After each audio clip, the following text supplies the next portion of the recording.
wabarakatuh. Halo sahabat semua, ketemu lagi bersama saya Randy Rahman SIP. Hari ini saya akan berbicara tentang kepemimpinan Pancasila dan nasionalisme. Ini adalah bagian dari tugas pelatihan kepemimpinan administrator ataupun PKA di Pusat Pengembangan Sumber Daya Manusia Regional Bukit Tinggi. Selain ini sebagai tugas pelatihan kepemimpinan administrator, semoga apa yang saya sampaikan dapat bermanfaat bagi para pendengar. Baik, hadirin sekalian, apa sih hakikat dari Pancasila? Berbicara kita tentang hakikat Pancasila, hakikat berarti kita membicarakan tentang hal-hal yang hakiki ataupun mendasar. Dapat kita lihat beberapa hakikat dari Pancasila, antara lain Pancasila sebagai dasar negara. Yang kedua, Pancasila sebagai pandangan hidup. Yang ketiga, Pancasila sebagai kepribadian bangsa Indonesia. Yang keempat, Pancasila sebagai perjanjian luhur bangsa Indonesia. Yang kelima, Pancasila sebagai cita-cita dan tujuan bangsa Indonesia. Gambaran Pancasila sebagai cita-cita dan tujuan bangsa Indonesia akan tampak pada rincian dan tujuan bangsa dan negara Indonesia dalam alinea keempat Undang-Undang Dasar 1945, yaitu melindungi segenap bangsa Indonesia dan seluruh tumpah darah Indonesia, memajukan kesejahteraan umum, mencerdaskan kehidupan bangsa, serta ikut melaksanakan ketertiban dunia yang berdasarkan kemerdekaan, perdamaian abadi, dan keadilan sosial. Masuk ke topik berikutnya. Apa itu pengertian kepemimpinan? Dapat kita lihat dari pendapat beberapa ahli beberapa pengertian tentang kepemimpinan. Kita lihat dulu menurut Sutarto. Kepemimpinan adalah rangkaian kegiatan penataan berupa kemampuan mempengaruhi perilaku orang lain dalam situasi tertentu agar bersedia bekerja sama untuk mencapai tujuan yang telah ditetapkan. Menurut Sondang P. Siagian, kepemimpinan adalah suatu kegiatan mempengaruhi orang lain agar melaksanakan pekerjaan bersama untuk menuju suatu tujuan tertentu. Kita lihat menurut Otway-Tit, kepemimpinan adalah aktivitas mempengaruhi orang lain agar mau bekerja sama untuk mencapai tujuan yang diinginkan. Dengan demikian, maka dapat diketahui bahwa kepemimpinan pada dasarnya merupakan kemampuan yang dimiliki oleh seseorang dalam menggerakkan orang lain agar mau bekerja dengan senang hati untuk mencapai tujuan yang telah ditentukan sebelumnya. Kita masuk ke topik kita yang ketiga, yaitu tentang konsep kepemimpinan Pancasila di Indonesia. Dalam rangka menjalankan tugas kewajiban, seorang pemimpin harus menjaga kewibawaannya. Kepemimpinan Pancasila adalah bentuk kepemimpinan yang selalu menggambarkan nilai-nilai dan norma-norma Pancasila. Lalu, apa saja yang harus dimiliki seorang pemimpin? Di sini kita dapat melihat tentang kepemimpinan menurut mantan Presiden Soeharto. Beliau menjelaskan tentang azas kepemimpinan Hasta Brata atau 8 laku kepemimpinan. Yang pertama, pemimpin harus bersifat lir surya ataupun matahari. Dengan lambang ini diharapkan seorang pemimpin dapat berfungsi seperti matahari bagi yang dipimpin, dapat memberi semangat, memberi kekuatan dan daya hidup bagi orang-orang yang dipimpinnya. Yang kedua, pemimpin harus bersifat lir candra ataupun bulan. Dengan lambang ini, seorang pemimpin hendaknya berfungsi sebagai bulan, yakni membuat senang bagi anggotanya dan memberi terang pada waktu gelap. Ketika dalam keadaan sulit, sang pemimpin mampu tampil untuk memberi jalan terang atau jalan keluar dari kesulitan. Yang ketiga, seorang pemimpin harus bersifat lir kartika ataupun bintang. Bintang adalah sebagai pedoman bagi pelaut atau pengarung samudra. Dengan lambang ini, pemimpin hendaknya berteguh iman takwa, memiliki teguh pendirian sehingga menjadi pedoman dan panutan bagi rakyatnya yang mungkin kehilangan arah.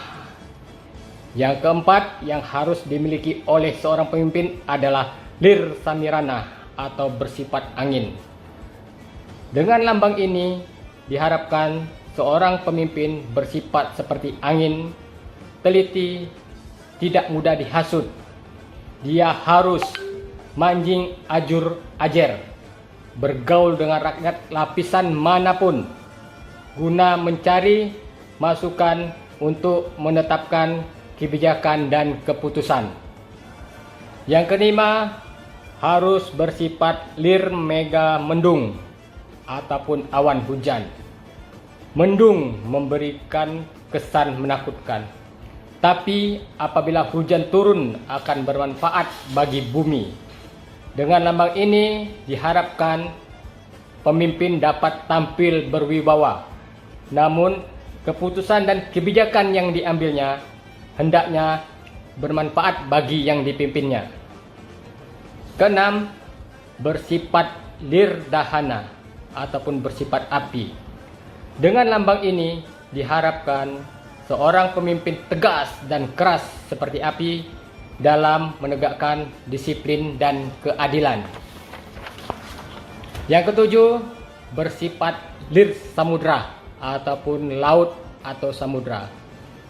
Dengan lambang ini diharapkan pemimpin berwawasan luas, sanggup menerima dan mendengar persoalan, menyaringnya dan membuat suasana menjadi jernih kembali tanpa ada rasa dendam. Yang ke-8, pemimpin harus bersifat lir bantala ataupun bersifat bumi. Dengan lambang ini diharapkan pemimpin tidak hanya mau berada di atas, tetapi juga bersedia di bawah. Sang pemimpin seolah-olah menjadi tempat pijakan, sentosa budinya, jujur, dan murah hati bagi anak buahnya. Kepemimpinan Pancasila adalah suatu perpaduan dari kepemimpinan yang bersifat universal dengan kepemimpinan Indonesia. Sehingga dalam kepemimpinan Pancasila menonjolkan dua unsur, yaitu rasionalitas dan semangat kekeluargaan. Baik sahabatku semua, kita masuk ke topik yang keempat, yaitu apa saja landasan kepemimpinan Pancasila. Dapat kita lihat beberapa landasan kepemimpinan Pancasila bersumber pada ajaran Sosro Kartono, yaitu pertama, landasan diplomasi. Landasan diplomasi ini berisi tentang sugih tanpa benda atau kaya tanpa harta benda, melurung tanpa bala, meluruk tanpa belantara, menang tanpa ngasorake, ataupun menang tanpa mengalahkan, meweh tanpa kelangan, memberi tanpa kehilangan. Yang kedua, landasan kepemimpinan yaitu bersifat ratu atau raja. Harus bijaksana, adil, ambek paramarta, konsekuen dalam janjinya. Terus bersifat pandita, membelakangi kemewahan dunia, tidak punya interes, dapat melihat jauh ke depan. Terus bersifat petani, jujur, sederhana, tekun, ulet. Dan terakhir bersifat guru, memberikan teladan yang baik. Itu dari landasan kepemimpinan yang kedua. Yang ketiga, landasan pengabdian. Landasan pengabdian di sini harus bersikap ruangsa handar beni, merasa ikut memiliki. Yang kedua, harus wajib melu angrung kebi, wajib ikut bela negara. Yang ketiga, mulat sariri hang rasa wani, mawas diri untuk bersikap berani. Itu beberapa landasan kepemimpinan Pancasila. Kita masuk ke topik berikutnya, sahabatku semua, tentang pemimpin yang berjiwa Pancasila. Arti kepemimpinan berjiwa Pancasila adalah kepemimpinan yang membawa masyarakat dalam kesadaran bermasyarakat, berbangsa, dan bernegara berdasarkan Pancasila dan Undang-Undang Dasar 1945. Pemimpin yang berjiwa Pancasila harus mempunyai, pertama, semangat nasionalisme, semangat kekeluargaan, semangat gotong royong, pembangunan isi kemerdekaan, pembangunan falsafah negara Pancasila, pembangunan amalan Pancasila, pembangunan fungsi manajemen, pembangunan memadu budaya, tradisi, dan modernisasi. Yang terakhir, pembangunan berasas persatuan, kebersamaan, dan kesatuan. Pemimpin yang Pancasilais adalah sosok pemimpin yang selalu dengan teguh mengamalkan sila-sila Pancasila dengan sempurna. Ia adalah pemimpin yang memiliki jiwa religiositas sesuai dengan sila pertama Pancasila, selalu menanamkan jiwa-jiwa keadilan dalam setiap aspeknya, bersikap toleran dan terbuka sebagai jalan untuk mempersatukan semua unsur perbedaan yang ada, dan selalu bijak dalam pengambilan keputusannya. Topik selanjutnya kita masuk ke azas-azas kepemimpinan Pancasila. Adapun azas-azas kepemimpinan Pancasila, terpaduan pola pikir modern dengan pola pikir Pancasila bertempu pada azas-azas. Yang pertama, azas kebersamaan. Dalam azas kebersamaan, kepemimpinan Pancasila hendaknya: 1. Pemimpin dan yang dipimpin merupakan kesatuan organisasi. Yang kedua, pemimpin tidak terpisah dengan yang dipimpin. Ketiga, pemimpin dan yang dipimpin saling pengaruh dan mempengaruhi. Keempat, pemimpin dan yang dipimpin bukan unsur yang saling bertentangan sehingga tidak terjadi dualisme.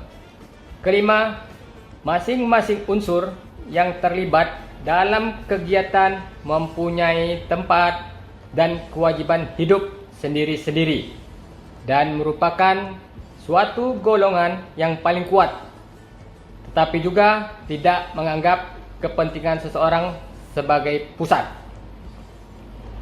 Yang keenam, tanpa ada yang dipimpin, tidak mungkin ada pemimpin. Itu azas kebersamaan. Yang kedua, azas kekeluargaan dan kegotong royongan. Ciri-ciri dari azas kekeluargaan dan kegotong royongan ini diantaranya mungkin yang pertama, timbul kerjasama yang akrab. Yang kedua, kesejahteraan dan kebahagiaan bersama yang menjadi titik tumpu. Yang ketiga, berlandaskan kasih sayang dan pengorbanan. Yang terakhir, azas persatuan dan kesatuan dalam kebinekaan. Itu ciri dari azas kekeluargaan dan kegotong royongan. Yang ketiga, azas persatuan dan kesatuan dalam kebinekaan. Yang keempat, azas selaras, serasi, dan seimbang. Semua azas harus dijiwai dan disemangati oleh azas-azas keselarasan, keserasian, dan keseimbangan. Azas yang tidak mencari menangnya sendiri, adu kekuatan, ataupun timbul kontradiksi, konflik, dan pertentangan. Adanya perbedaan keanekaragaman adalah mencerminkan kodrat alam yang masing-masing memiliki tempat, kedudukan, dan kewajiban serta fungsinya sendiri-sendiri.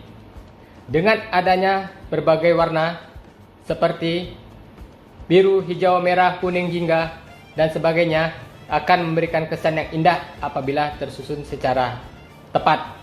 Itu maksud dari azas selaras, serasi, dan seimbang. Baik, sahabatku sekalian, kita masuk ke topik selanjutnya, yaitu kepemimpinan Pancasila dalam perspektif pemimpin yang ada di Indonesia. Menurut Dr. Andes Soekarno, dalam bukunya yang berjudul Kepemimpinan dalam Administrasi Negara, ada beberapa kepemimpinan menurut Dr. Andes Soekarno. Yang pertama, kepemimpinan tesis atau yang berketuhanan yang Maha Esa. Apa itu kepemimpinan tesis atau yang berketuhanan yang Maha Esa? Kepemimpinan tesis adalah kepemimpinan yang religius dan melaksanakan hal-hal yang harus diperbuat yang diperintahkan Tuhannya, dan menjauhkan diri dari setiap larangan Tuhan dan agamanya.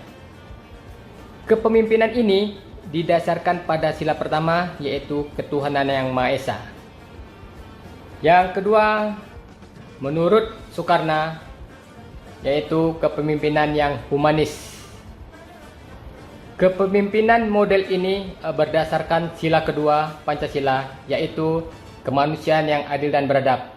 Maka setiap tindakan kepemimpinan harus berdasarkan pri kemanusiaan, pri keadaban, dan pri keadilan. Pri kemanusiaan diartikan sebagai suatu tindakan yang didasarkan nilai-nilai kemanusiaan yang menjunjung tinggi hak asasi manusia. Pri keadaban dimaksudkan sebagai nilai-nilai manusia yang beradab, yang memiliki etika sosial yang kuat dan menjunjung tinggi kebersamaan yang harmonis. Kemudian pri keadilan dianggap sebagai perilaku pemimpin yang adil kepada setiap orang yang dipimpinnya. Adil bukan berarti sama rata, namun adil sesuai dengan hak dan kewajiban atau sesuai dengan porsinya.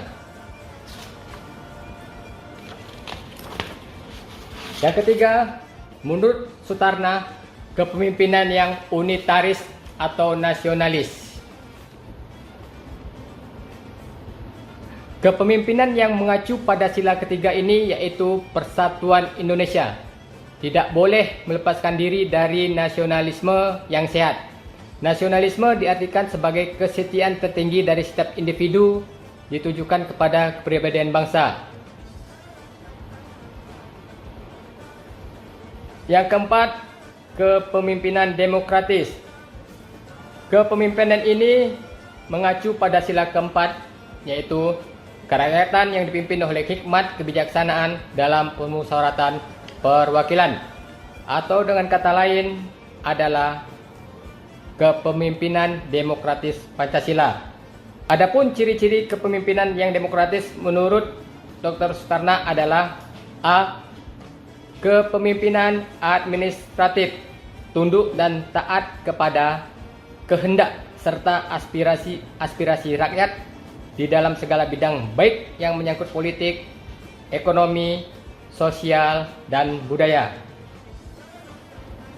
Ciri yang kedua tentang kepemimpinan demokratis yaitu kepemimpinan administratif selalu melaksanakan amanat rakyat yang tertuang dalam falsafah hidupnya sendiri, undang-undang dasar dan aturan lain yang dibawanya yang merupakan aspirasi dan suara rakyat.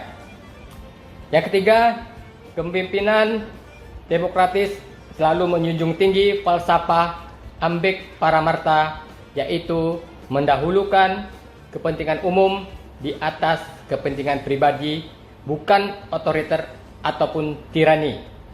Yang keempat, kepemimpinan demokratik harus menjunjung tinggi penegakan hukum karena negara kita adalah negara hukum.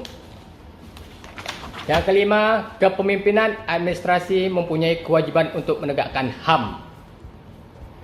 Yang keenam, kepemimpinan yang demokratis pada dasarnya tidak memusatkan kekuasaan pada satu tangan, namun menyerahkannya kepada pembagian yang proporsional. Ciri-ciri kepemimpinan yang selanjutnya menurut Dr. Soekarno yaitu kepemimpinan social justice. Kepemimpinan social justice ini didasarkan pada sila kelima, yaitu keadilan sosial bagi seluruh rakyat Indonesia. Kepemimpinan social justice ini dapat kita lihat dari ciri-cirinya yang berkeadilan.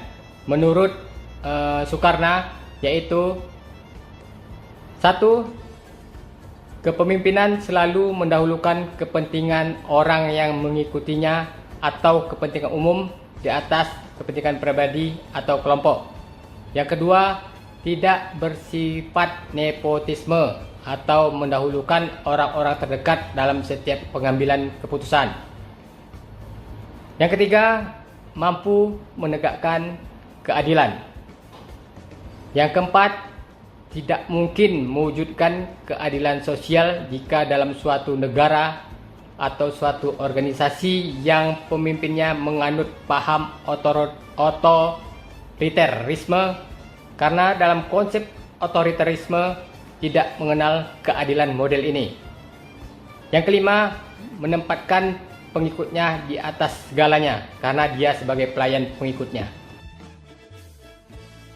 Rekan-rekan semua, sahabat semua, kita masuk ke topik selanjutnya, yaitu apa pengertian nasionalisme.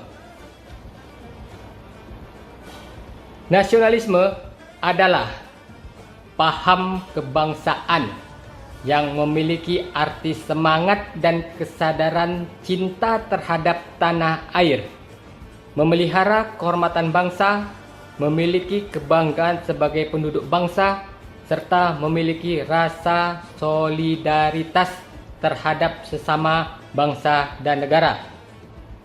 Kita lihat secara etimologi. Kata nasionalisme berasal dari kata Latin natio yang berarti kelahiran, dan kemudian berkembang menjadi kata nation dalam bahasa Inggris, Jerman, dan Belanda yang berarti bangsa. Kalau menurut Kamus Besar Bahasa Indonesia, nasionalisme diartikan sebagai paham untuk mencintai bangsa dan negara sendiri. Selanjutnya kita masuk ke topik selanjutnya, yaitu ciri-ciri nasionalisme. Apa sih ciri-ciri nasionalisme? Dapat kita jelaskan, indikasi atau ciri seseorang memiliki sikap nasionalisme adalah: yang pertama, dia pasti menempatkan kepentingan individu dan kelompok di bawah kepentingan bangsa. Yang kedua, berkomitmen untuk bekerja demi kemakmuran bangsa. Yang ketiga, tujuan bersosial politik yang berfokus pada kesejahteraan bangsa. Yang keempat, selalu memperkuat kemakmuran bangsa. Yang kelima, taat dan patuh terhadap kebijakan dan hukum negara. Yang keenam, merawat dan menjaga keutuhan bangsa. Yang ketujuh, mempertahankan keunggulan dan kemakmuran bangsa. Itulah 7 indikasi atau ciri seseorang memiliki sikap nasionalisme. Selanjutnya kita masuk ke topik selanjutnya, tujuan nasionalisme. Adapun beberapa tujuan dari nasionalisme yang perlu kita ketahui adalah: yang pertama, cinta tanah air.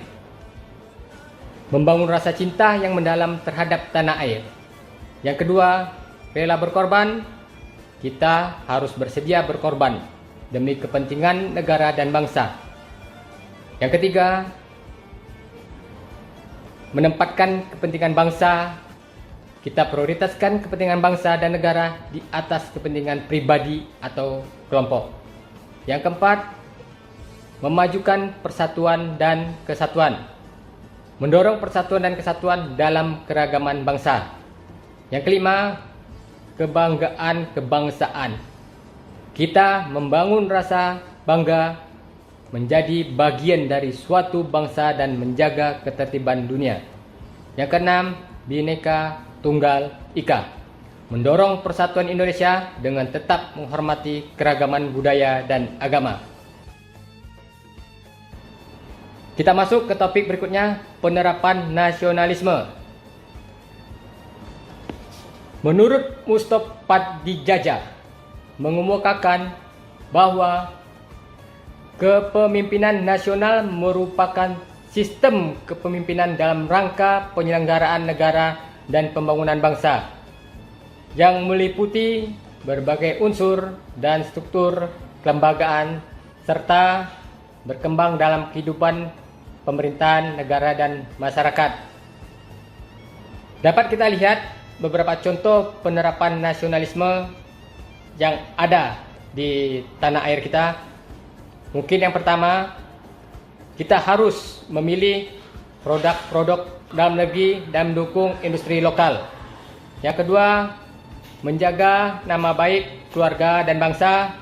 Yang ketiga, menghormati lagu kebangsaan dan bendera negara. Keempat, merawat dan melestarikan warisan sejarah. Kelima, mendukung kebenaran dan keadilan. Keenam, bangga akan budaya nasional. Ketujuh, menghormati orang tua dan pendahulu.